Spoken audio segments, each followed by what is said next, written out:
President Trump. My name is Harry and I'm 6 years old.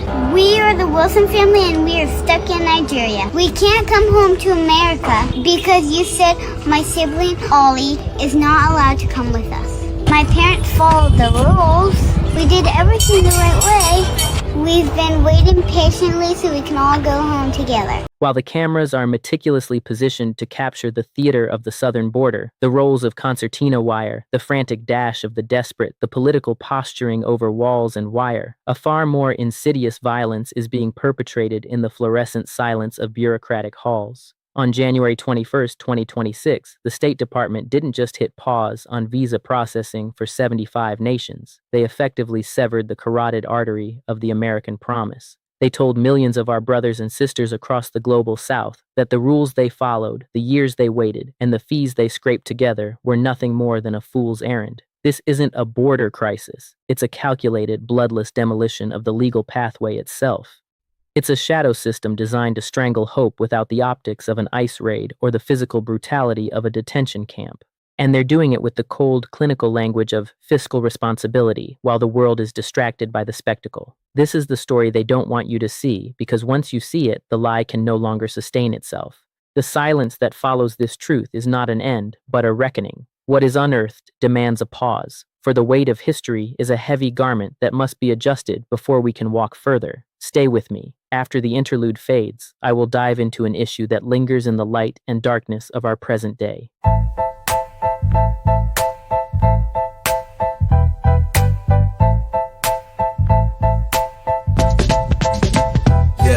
I was born where the red clay stain your shoes. Grandma in the cotton fields paying dues.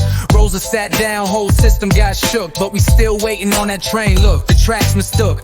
Generations pass, same station, new faces. Promised 40 acres, got 40 cases of deferred dreams rusting in the pandemic rain. They say we free, but freedom got a ball and chain. It's the thesis of the world, let it echo loud. From Delta mud to the global crowd. To be black in America is to swallow rage. Sip it slow, let it burn, turn the page. Ice caps crying, sea level on the rise. Politicians in their suits trading. Let's be precise with our lexicon and examine the geography of this exclusion. This list of 75 countries isn't some random assortment. It is a cartography of the global South. From Afghanistan to Nigeria, from Colombia to Yemen, these are the nations marked by the scars of colonialism, conflict, and economic extraction, often facilitated by the very machinations of Western foreign policy. We have extracted their resources and destabilized their governments, and now, when their people seek the legal pathway we claim to cherish, we slam the door and call it fiscal responsibility. The weapon of choice is the public charge rule. On paper, it's framed as protecting the taxpayer. In reality, it is a wealth test that transforms immigration from a human right or a family reunion into a privilege reserved for the already affluent. If you come from a high-risk nation, your nationality becomes your disqualification, regardless of your job offer or your character. Even the sacred bonds of the family, to include kids adopted abroad, the spouses and parents of U.S. citizens, find no refuge here, as there are no specific exceptions for them. The message is loud and clear. Your humanity is dictated by the number of commas and zeros in your bank accounts. Can we retire the line that mass deportations or slamming the door on legal immigration is somehow about protecting taxpayers or public benefits? Let's speak stats instead of rage baiting and call it what it is.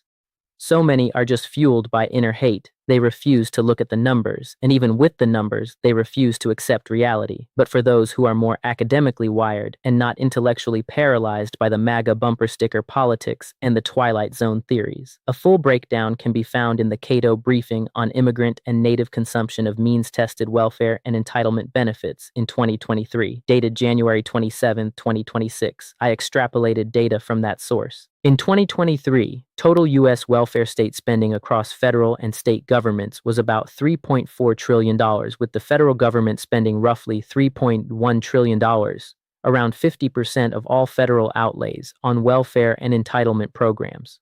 Of that federal total, about $2.3 trillion went to Social Security and Medicare, while $823 billion funded means-tested programs. States added another $301 billion in means-tested welfare spending, using a per capita approach rather than per household to avoid attributing native-born use in mixed-status households to immigrants. The data summarized here from SIPP indicate that immigrants consumed 24% less in combined welfare and entitlement benefits than native-born Americans in 2023. Although immigrants were 14.8% of the U.S. population, they accounted for 10.4% of means-tested welfare and entitlement benefits, while native-born Americans consumed the vast majority, over $3 trillion, compared with about $401.6 billion consumed by all immigrants. The overall immigrant average masks large differences by immigration status. Non-citizen immigrants, including temporary visa holders, lawful permanent residents, and illegal immigrants, consumed 53% less welfare per capita than native-born Americans. They were 7.5% of the population, but used only 3.2% of all welfare, averaging about $5,041 in benefits per person. By contrast, naturalized immigrants consumed 20% more welfare per capita than natives, averaging about $12,156 per person, largely because they are an older population and therefore draw much more heavily on old age entitlements. Consistent with that, naturalized immigrants consumed far more Social Security and Medicare than non-citizens on a per capita basis, reported as 6.6x and 5.4x, respectively, and while they were 7.2% of the population, they accounted for 8% of welfare benefits, a higher share than their population share. Program-by-program comparisons in the text also point in the same direction for immigrants overall. On a per capita basis in 2023, all immigrants consumed 39.3% less Social Security, 22.6% less Medicare, 5.1% less Medicaid, 34.6% less SNAP, 42.2% less SSI, and 35.9% less TANF, temporary assistance for needy families, than native-born Americans. Non-citizens were especially low on old age entitlements, reported as 72.2% less Medicare and 81.3% less Social Security than natives, while naturalized immigrants were higher than natives on those two programs, reported as 50.7% higher Medicare and 22.7% higher Social Security, again attributed in the text to their higher median age. When programs are grouped into old age entitlements, Social Security plus Medicare, versus means-tested programs, e.g., Medicaid, SNAP, SSI, TANF, WIC, EITC, immigrants are described as consuming 32% less old age entitlement benefits and 7% less means-tested benefits per capita than native-born Americans, with non-citizens consuming 77% less old age entitlements and 6% less means-tested benefits per capita. Overall, the summary claim in the provided material is that immigrants, especially non-citizens, use a smaller amount of safety net and entitlement benefits per person than native-born Americans, and that the main exception within immigrants is naturalized citizens, whose higher per capita use is driven primarily by age-related enrollment in Social Security and Medicare. The data couldn't be clearer. Immigrants are massive net contributors to America. They launch new businesses at twice the rate of native-born citizens. They pump billions, yes, billions, into Social Security and Medicare every single year while being barred from collecting most of those benefits themselves, and they're the ones showing up to do the essential jobs that would literally bring entire industries to a halt if they vanished tomorrow. Let's keep it funky. How many Americans would contribute into a system knowing it would only benefit someone else and not them? Hell, we are all in an uproar about Social Security that we have paid into that will be dissolved within the next 5 years if something drastic is not done to keep it whole. So this whole public charge excuse? Total scam. If the government actually gave a damn about the budget, they wouldn't be trying to block people who've already passed background checks, already have family or employer sponsors, and already proved they're not going to be a burden. That's not fiscal responsibility. That's demographic panic and rage bait. This is just another book in an encyclopedia of policies of inhuman bullshit that has occurred, like the Chinese Exclusion Act, Operation Wetback, the Muslim ban dressed up in national security clothing. It's always been about deciding who gets to be real American based on skin color, religion, or country of birth. They love to scream, "Do it the legal way," while quietly shredding the legal pathways and then laughing when people can't magically teleport over the moat they just filled with alligators. The human toll. There will those that want to claim immigrants contribute to more crime than Americans. And though this video concentrated on the public charge claim, reviewing stats on that reveals that Americans far exceeds that of immigrants. I am all for deporting criminals who are not here legally, but let's stop using emotion, rather facts. Behind these clinical policy papers are human souls held in a state of agonizing suspension. Consider the Nigerian nurse who has spent 3 years waiting to join her husband in Houston, a man who sleeps in an empty apartment because his wife's nationality is now a risk assessment. The Afghan interpreter, a man who put his life on the line for American soldiers, now hiding in the shadows because the nation he served decided he's a fiscal risk. The Guatemalan mother who has missed 8 years of her daughter's life, the graduations, the weddings, following every rule only to find the finish line moved indefinitely. The kids who have captured the heart and soul of adoption families. For these parents, the adoptive process isn't just a stack of notarized papers. It's the smell of a nurseries and rooms that's been sitting empty, the weight of a suitcase packed with clothes that the child has already outgrown, and the haunting look in a toddler's eyes when you have to hang up the phone yet again. These families have done everything right. They've bared their souls to social workers, drained their life savings, and traveled across the globe to press their foreheads against the foreheads of children who finally felt like they belonged to someone. To leave them stranded in this unknown zone isn't just a bureaucratic hiccup, it is a slow-motion heartbreak that tears at the very fabric of what it means to be a parent. It is a bitter, jagged pill to swallow when you hear the loud public proclamations about being pro-life and pro-family, while these actual living children are left to rot in a state of legal abandonment.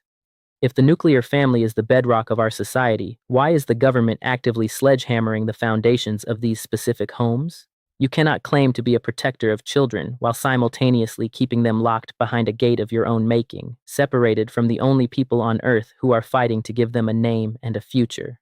There is no pro-life argument for leaving an orphan in a crib when parents are standing at the border with open arms and a signed decree. When we see him, it's wonderful to see a smile on his face, but we do know the best place for him is to be with the family and to not be in an orphanage, and hopefully one day that will happen. We are talking about children who have already been through the trauma, only to have their second chance held hostage by a cold, unfeeling, demonic administration. Every day this pause continues is another day a child learns that the world is a place where love isn't enough to get you home. For a party that wraps itself in the mantle of family values, this silence is a loud, echoing confession. You can't say you value the sanctity of the home while you are the very ones keeping those who are worthy of having a home locked out. And this is not abstract. A 2-month-old baby with medical challenges, Juan Nicolas, the youngest person detained at the Dili Immigration Processing Center, was rushed to a hospital after roughly 3 weeks in custody. He was reportedly unresponsive while hospitalized. Hours later, he was discharged. After an immigration judge ordered the mother's removal, the family was deported to Mexico and left there with only the $190 they had managed to save from a commissary account while in detention. What is happening to this country, to humanity, is not okay. So as I come to a close, let me leave you with this old adage that goes, "We do not inherit the earth from our ancestors, we borrow it from our children." Join me for the next chapter and topic on Thesis of the World, the conflicts, the contradictions, the controversy, and the dialogue. If you did not do so, smash like and subscribe to help grow this online platform. The algorithm will respond in kind by pushing the video or videos to like-minded viewers. And if you have a few seconds, please drop a comment. Until we meet again, let the echoes of freedom break through the silence and chaos. Remind them who we are, and that we will never surrender, even if we surrender to ourselves for a short period of time. As the world turns, let it finally turn favorable towards the middle class. Thank you for locking back into Thesis of the World. Serious grown man in the studio, driving in my lane, giving you the thesis, not the trends, seeing the world through different prisms. If this helped you see this diaspora a little clearer, or made you pause and rethink, pass along my coordinates. And most important, smash like and subscribe. Don't exit without choosing a direction. It helps grow this platform. And the algorithm will respond in kind by pushing this to more like-minded viewers. Until we meet again, let the echoes of freedom break through the silence and the chaos. Remind them who we are, and that we will never surrender, even if we surrender to ourselves for a short period of time. I'll see you at the next stop, and I'm out.